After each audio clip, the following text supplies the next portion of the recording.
मेरे परमात्मनम तो ही आधारणम, करु मंगलाचरण होवे कल्याणकम, करु मंगलाचरण होवे कल्याणकम। अनंतों मुख से गुरुवर के गुणों को गा नहीं सकते, अनंतों मुख से गुरुवर के गुणों को गा नहीं सकती। जहाँ गुरुदेव पहुँचे हैं वहाँ मैं जा नहीं सकती, जहाँ गुरुदेव पहुँचे हैं वहाँ मैं जा नहीं सकती। कि खुश हो दिल गुरु ने हाथ सिर पर रख दिया मेरे, कि खुश हो दिल गुरु ने हाथ मेरे रख दिया सिर पे। हजारों गर्दिशों में भी ठोकर खा नहीं सकती, हजारों गर्दिशों में भी मैं ठोकर खा नहीं सकती। अनंतानंत सिद्ध परमेष्टि भगवान की, अंतिम शासन नायक श्री महावीर भगवान की, परम पूज्य समाधि साधक सरल स्वभावी आचार्य श्री विपुल सागर जी महाराज की, मम हृदय विराजमान प्रज्ञा पुंज अतिशयोगी धर्म प्रभावक वात्सल्य मूर्ति आचार्य श्री भद्रबाहु सागर जी महाराज की, पर्वाधिराज पौरुषन पर्व की, अहिंसामयी विश्व धर्म की।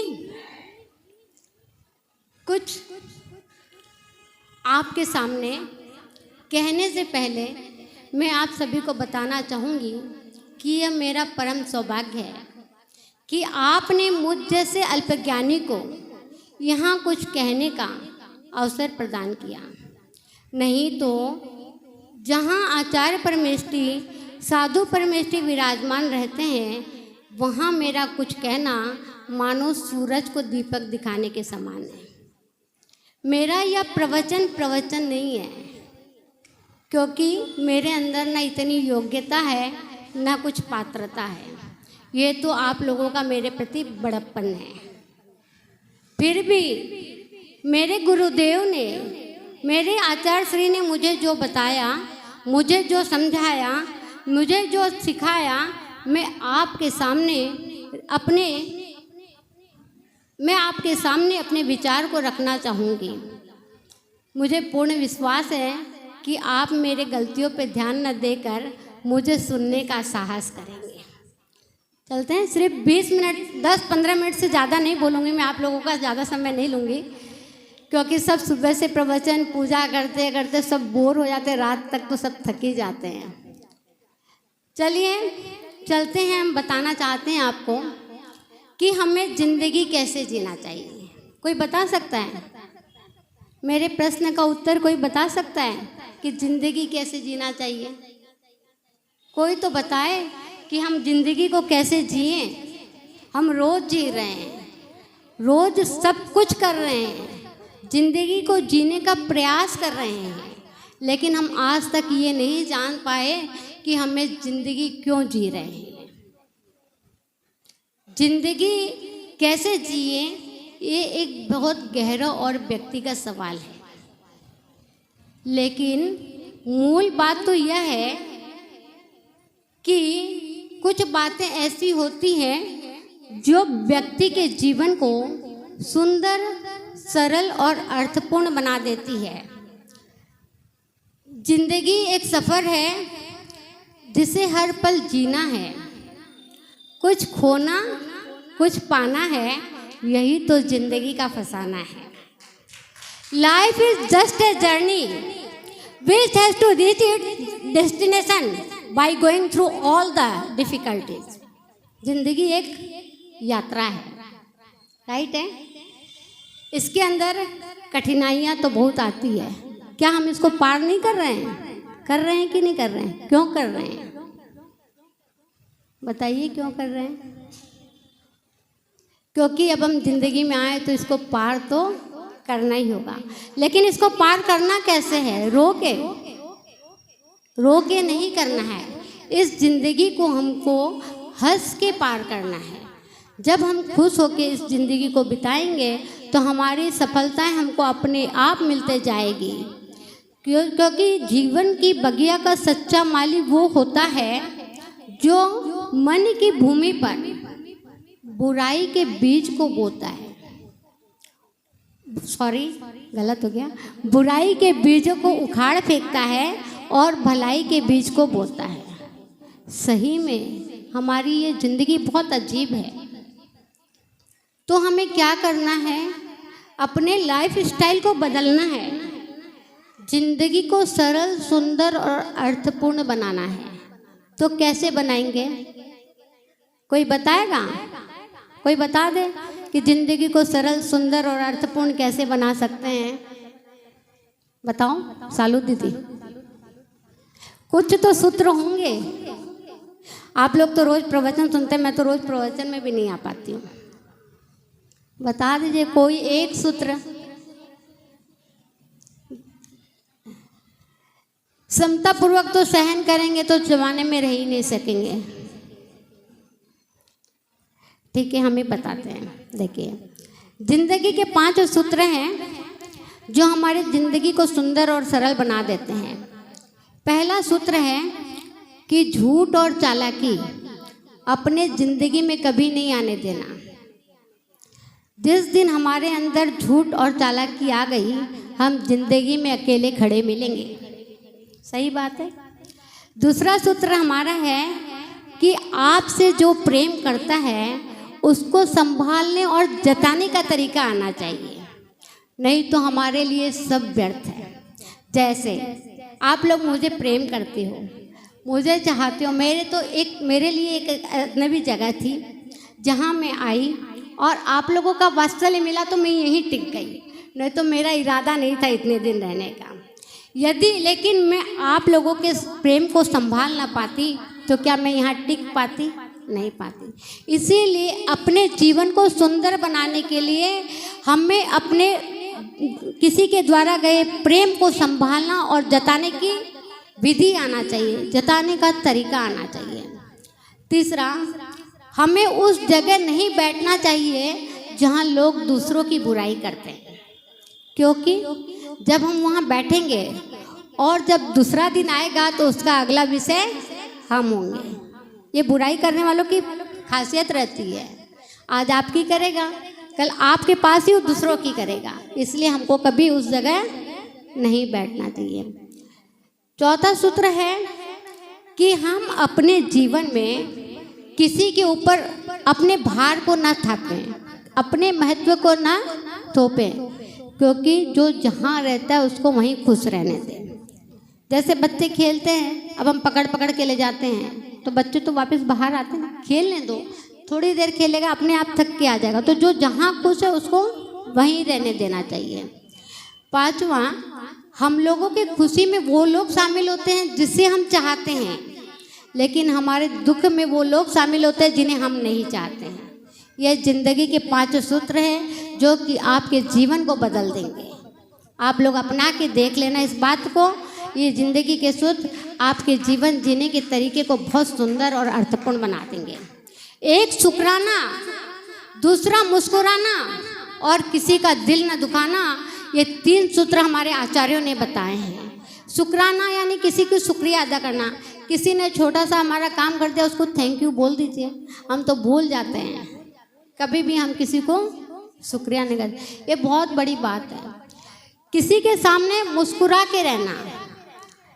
मंदिर आए तो हंसते भी आइए, किसी से मिलिए तो मुस्कुरा के मिलिए, किसी का स्वागत करिए, मुस्कुरा के मिलिए।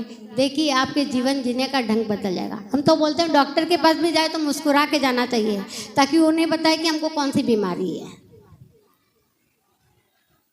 आचार्य ने कहा है, आजाद रहिए विचारों से और बंधे रहिए संस्कारों से, क्योंकि दुनिया का अमीर व्यक्ति वो नहीं है जिसके पास धन दौलत है। दुनिया का सुखी व्यक्ति वो नहीं है जिसको भौतिक सुख साधनाएं सभी उपलब्ध हो गई है। दुनिया का सबसे सुंदर व्यक्ति, सबसे अच्छा व्यक्ति वही है जिसके विचार और संस्कार अच्छे हैं। जिसके विचार और संस्कार अच्छे हैं वो सभी सुविधाएं अपने आप प्राप्त कर लेता है। एक बार मैं अपने कमरे में बैठकर चिंतन कर रही थी, कुछ सोच रही थी। मेरे मन में एक प्रश्न उठा कि मैं अपनी ज़िंदगी को कैसे जीऊँ, मैं अपनी ज़िंदगी को कैसे सरल और सुंदर बनाऊँ। तभी जिस कमरे में बैठी थी उस कमरे से छत की आवाज़ आई, ऊंचा सोचो।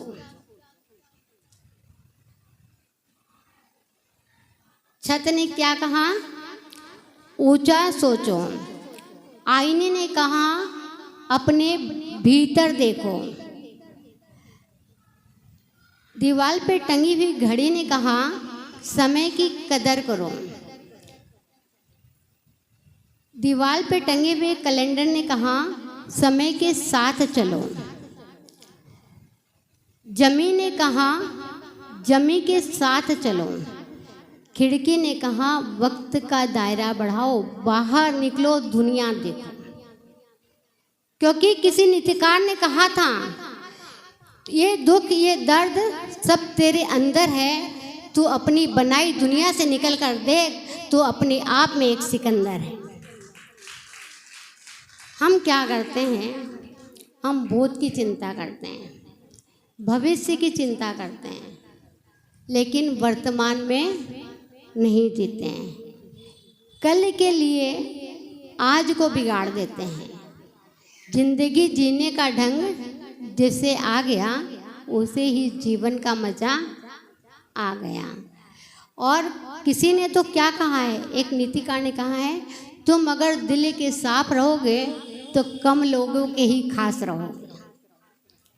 तो हमको खास बनना है कि यदि हम साफ रहेंगे तो ही किसी के खास बन पाएंगे। झूठ फरेबी चालाकी से कौन किसी का खास बन पाए? थोड़े दिन की है दिखावटी दुनिया, कितने दिन की है?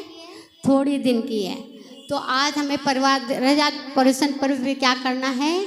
अपने मन की कलुषता को मिटा देना है, अपने मन को साफ करना है, पवित्र करना है।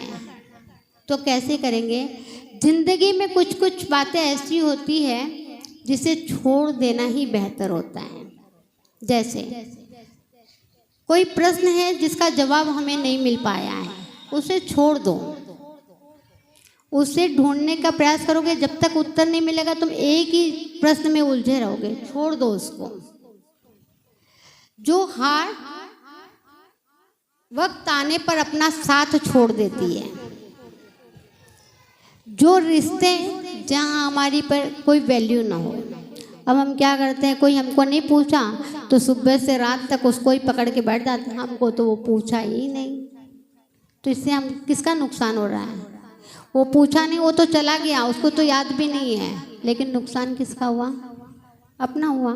तो छोड़ देना। हमको क्या करना है? यदि वो नहीं पूछा तो उसके नहीं पूछने और पूछने से हमारा क्या बिगड़ने वाला है? इसीलिए हमको ये सब में दिमाग नहीं लगाना चाहिए। वह जगह जहाँ हमें तकलीफ ही तकलीफ मिलती है उस जगह को छोड़ देना चाहिए। वह इंसान जो मतलब के लिए सिर्फ साथ देता है, समझ जाओ, समझदार के लिए इशारा काफ़ी होता है। 1 2 3 4 दिन में आप समझ जाएंगे कि ये इंसान मतलबी है, तो उसका साथ छोड़ देना चाहिए। और वह उम्मीद जहाँ से हमें निराशा मिलती है उसे हम छोड़ देना चाहिए। उम्मीद, आशा और भरोसा किस पे करना चाहिए? बताइए। उम्मीद, आशा और भरोसा किस पर करना चाहिए? बताइए। पूरा हमने बता दिया। स्वयं पर करना चाहिए। किसी और पर करोगे तो आप लोगों को कुछ नहीं मिलेगा। यह जिंदगी भी बड़ी अजीब है, यह जिंदगी भी कुछ अजीब है, कभी हंसी और कभी गम है। जब आ जाते हैं हंसते हुए आंखों में आंसू, तो एहसास होता है कि हर खुशी को पाने के लिए कितनी तकलीफ है, हर खुशी को पाने के लिए कितनी तकलीफ है। तो हमें तकलीफ में नहीं जीना है। अपने ज़िंदगी को सुंदर और अर्थपूर्ण बनाना है। छोटी छोटी सी बातें रहती है, लेकिन हम उसका क्या करते हैं, बहुत बड़ा बना देते हैं और सारे दिन उसी में उलझे रहते हैं। तो जो जगह हमें अच्छी नहीं लगती उसको छोड़ दो। जैसे हम बता रहे हैं, हम जब छोटे थे, शादी होके आए थे, तो हम बहुत बड़े परिवार में थे, छोटे से परिवार के थे। जब बहुत बड़े परिवार में आए तो वहाँ धर्म नहीं था। महाराष्ट्र में ज़्यादा उस समय धर्म नहीं था, मेरे घर पे भी नहीं था उस समय। हम 1-2 साल तो शांतिपूर्ण व्यतीत किए। तीसरे साल हम लगा कि इन लोग नहीं बदल सकते हैं, तो क्या करो, अपने आप को ही बदल डालो। अब इतने लोगों को मैं बदलते रहूं तो मेरे तो पूरे दिन ही खराब हो जाएंगे।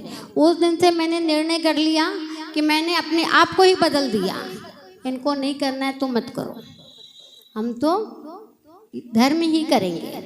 और उस दिन से लेकर आज तक का दिन है कि मैं जब भी कोई साधु आए, पहले तो आचार्य श्री से तो मैं 20-22 साल से मिली हूँ, लेकिन इसके पहले भी जो भी साधु आते थे, जब मेरी लड़कियाँ छोटी 2-3 साल की थी, तब से मैं माता जी महाराज जी के साथ ही रहती हूँ। और मुझे घर वालों ने बहुत रोका। हमने उसी समय बोल दिया, देखो मुझे रोको मत, यदि तुम लोग रोकोगे तो मैं कब घर छोड़ के चले जाऊंगी तुम लोगों को पता भी नहीं चलेगा। क्योंकि मुझे भी तो अपनी लाइफ जीनी है, मुझे भी तो अपनी ज़िंदगी बनानी है। इसीलिए मैं ये नहीं कहती हूँ कि आप लोग भी घर छोड़ो, लेकिन मेरे कहने का मतलब है कि अपने ज़िंदगी में अपने को जहाँ खुशी मिलती है वो काम करो, जिसमें अपने को रुचि है वो काम करो। अपने ज़िंदगी का एक एम होना चाहिए, एक लक्ष्य होना चाहिए, तो हमें ज़िंदगी जीने का मज़ा आता है। रो रो कर जीने से अच्छा है कि हंस हंस कर अपनी ज़िंदगी को सुखी बनाओ। आज पर्युषण पर्व का पहला दिन, उत्तम क्षमा। आज हमको क्या करना है, आचार्य श्री ने एक नियम दिया था। क्या दिया था? क्रोध नहीं करना। इसलिए सब कोई आज हंस रहे थे। तो उत्तम क्षमा को हमको धारण करना है तो क्रोध का त्याग करना पड़ेगा, क्योंकि कसाई की एक कणिका भी हमारे जीवन को जलाकर राख कर देती है। तो हमें आज के दिन ही नहीं, क्रोध का तो हमेशा के लिए त्याग ही कर देना चाहिए। क्योंकि पतंग के लिए अहंकार काफ़ी है, बंधन के लिए क्रोध काफ़ी है, नर से नारायण बनना है तो क्षमा ही संगी और साथी है। अब ज़्यादा तो मैं कुछ कहना नहीं चाहूँगी, क्योंकि सब महाराज जी लोगों ने बता दिया और मैं उसने ऊपर भी नहीं हूँ कि मैं आप सबको बताऊँ। तो मैं यही कहना चाहूँगी कि भाई अपने जीवन में कठिनाइयों को हटाना है और जीवन को सरल बनाना है, तो अपने जीवन में क्रोध का भी त्याग करना पड़ेगा, सरल बनना पड़ेगा। कुटिल बनकर कहीं से भी कोई कुछ निकाल नहीं पाया है। Live simply, love deeply, forgive quickly and be kind always. Life is short, make it meaningful but just not successful. समझे? समझ में आया हमने क्या बोला है कि सरल बनो, गहराई से प्यार दो और कहीं भी जल्दीबाजी ना करो, क्योंकि जीवन अपना छोटा है। इसको मीनिंगफुल बनाओ, अर्थपूर्ण बनाओ, तभी हम अपने जीवन में कामयाब हो सकते हैं। आज का अपना आपको हम एक सूत्र दे रहे हैं, live simply, love deeply, forgive quickly and be kind to always. Life is short, make it meaningful but not just successful. जब तक आप अपने जीवन को अर्थपूर्ण नहीं बनाएंगी, आप अपने जीवन में सक्सेस नहीं हो सकते हैं। अतः मैं चाहती हूँ कि सभी अपनी लाइफ को अच्छे से जिए और कुछ मेरे सूत्रों को यहाँ से ग्रहण करने के बाद अपने जीवन में उतारे। ऐसी पुनीत भावनाओं के साथ पर्वाधिराज पर्युषण पर्व कीजिए।